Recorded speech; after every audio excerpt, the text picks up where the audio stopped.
warahmatullahi wabarakatuh. Waalaikumsalam warahmatullahi wabarakatuh. Selamat siang anak-anak, apa kabar hari ini? Alhamdulillah, luar biasa, Allahu Akbar. Baik, Ibu cek kehadiran dulu ya. Diana, Hadir. Sifa, Hadir, Bu. Nur Fitri. Hadir. Alhamdulillah, semuanya hadir dan sehat-sehat ya. Nah, gimana nih? Masih semangat gak belajar biologinya? Siap masih, Bu. Kita berdoa terlebih dahulu ya.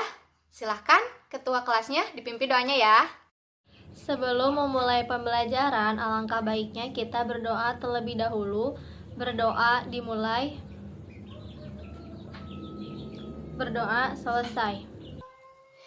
Alhamdulillah, seperti biasa kita tadarus dulu ya mengenai beberapa ayat yang berkaitan dengan materi kita. Nah, ayat yang akan kita baca itu jumlahnya 3 ayat, yaitu ayat 6, 7, 8 dari surat Al-Infitor. Untuk itu, mari kita buka Al-Qur'annya ya, semuanya kita baca bersama-sama. Bismillahirrahmanirrahim. Ya ayyuhal insanu ma gharraka bi rabbikal karim. Alladzi khalaqaka fasawwaka fa'adalak fi ayyi suratin ma syaa rakkabak. Shadaqallahul adzim. Silahkan, siapa yang mau baca artinya? Saya, Bu. Oke, mangga Sipa. Baik, di sini saya akan menyampaikan artinya. Nah, jadi, wahai manusia, apakah yang telah memperdayakan kamu berbuat durhaka terhadap Tuhanmu yang Maha Pengasih, yang telah menciptakanmu lalu menyempurnakan kejadianmu dan menjadikanmu susunan tubuhmu seimbang. Dalam bentuk apa saja yang dikehendaki, Dia menyusun tubuhmu. Terima kasih Sipa. Nah, berdasarkan ayat-ayat tersebut dapat disimpulkan bahwa Allah Subhanahu wa taala telah memperhitungkan segalanya dalam pembentukan tubuh manusia, termasuk apa yang menjadi penyusun bagi tubuh kita yang kita ketahui sebagai sel. Sel menjalankan fungsi hidupnya sehingga dapat membuat tubuh kita, proporsi tubuh kita itu menjadi seimbang. Masya Allah. Oke, kalau begitu sudah tahu kan materi apa sih yang akan kita pelajari hari ini? Sudah, Bu, tentang perbedaan antara sel hewan dan juga sel tumbuhan. Betul sekali, 100 untuk Nur Fitri. Jadi benar ya, hari ini kita masih pembahasan kita itu masih mengenai sel, melanjutkan di minggu sebelumnya. Tujuan pembelajaran kita di pertemuan kali ini adalah siswa mampu menyimpulkan perbedaan antara sel hewan dan sel tumbuhan dengan mengidentifikasi dan melakukan pengamatan langsung terhadap objek. Nah, ada yang masih ingat apa itu sel? Sel merupakan unit struktural dan fungsional penyusun makhluk hidup, Bu. Nice, 100 poin untuk Diana. Sel disebut sebagai unit struktural karena seluruh tubuh organisme itu terdiri atas sel. Sel disebut unit fungsional karena satu sel dapat menjalankan fungsi kehidupan seperti respirasi, pencernaan, dan pewarisan sifat. Nah, pertanyaannya, apakah sel penyusun hewan dan sel penyusun tumbuhan itu memiliki jenis dan struktur yang sama, ataukah sebaliknya?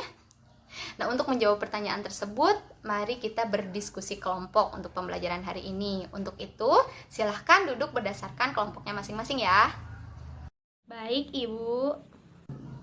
Sudah ya duduk berkelompoknya? Sudah, Ibu. Sudah, Ibu. Nah, sesuai dengan tujuan pembelajaran poin pertama kita hari ini, kita akan mengamati 2 objek. Tapi sebelumnya, Ibu mau tanya dulu, ini tumbuhan apa nih? Tumbuhan apa? Yang sering bantuin mamanya masak di rumah pasti tahu. Kangkung, Bu. Ya, betul sekali ya Nur Fitri, ini adalah kangkung. Ibu akan bagikan sampel kangkung ini kepada setiap kelompok, silahkan amati. Lalu objek kedua kita yang akan kita amati kali ini adalah kulit kita sendiri. Kenapa menggunakan kulit kita dalam pengamatan sel hewan, Bu? Karena manusia masih termasuk hewan, tapi bukan binatang, betul? Oh iya, betul, Bu. Oke, sekarang Ibu akan melemparkan beberapa pertanyaan arahan sebagai petunjuk pengisian LKPD. Tolong disimak dengan baik ya. Yang pertama, mengapa permukaan kulit tumbuhan itu terkesan lebih kaku dibandingkan dengan kulit manusia? Bisa kalian rasakan? Ya, bisa, Bu. Yang kedua, apakah kalian tahu mengapa kebanyakan tumbuhan itu berwarna hijau dan menjadi produsen dalam rantai makanan?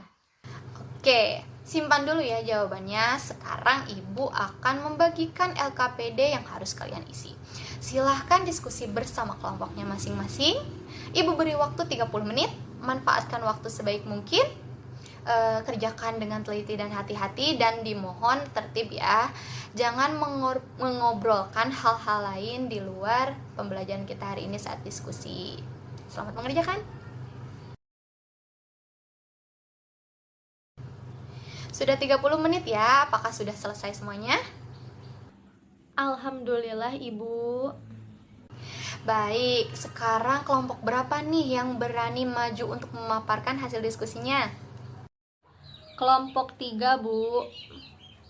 Oke, silahkan kelompok 3. Baik, di sini kami dari kelompok 3, kami akan memaparkan hasil dari diskusi kami. Nah, jadi berdasarkan pengamatan yang sudah Anda lakukan, apa saja yang dapat Anda amati pada tumbuhan kangkung dan apa saja yang Anda dapat amati pada kulit kalian sendiri. Nah, berdasarkan hal tersebut, simpulkanlah konsep perbedaan antara sel hewan dan juga sel tumbuhan. Nah, untuk jawabannya, rekan saya akan menjelaskannya. Tumbuhan kangkung memiliki tekstur batang yang kaku dan berwarna hijau.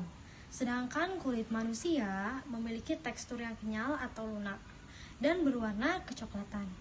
Berdasarkan literatur, tekstur tumbuhan yang kaku dikarenakan sel tumbuhan memiliki dinding sel dan berwarna hijau karena sel tumbuhan memiliki klorofil yang berperan dalam fotosintesis. Sedangkan tekstur kulit manusia cenderung lunak karena sel hewan hanya dilapisi oleh membran sel, tidak memiliki dinding sel, dan berwarna coklat karena memiliki pigmen melanin.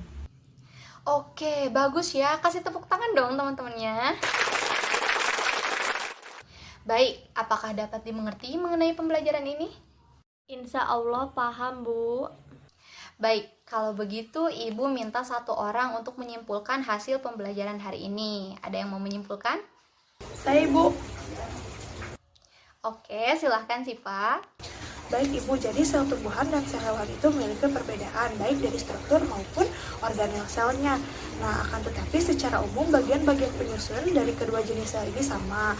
Namun, ada beberapa bagian yang hanya dimiliki oleh sel hewan dan hanya dimiliki oleh sel tumbuhan.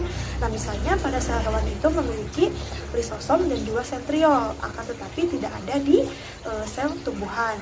Nah, jadi untuk sel tumbuhannya sendiri memiliki dinding sel dan juga plastida yang tidak dimiliki oleh sel hewan.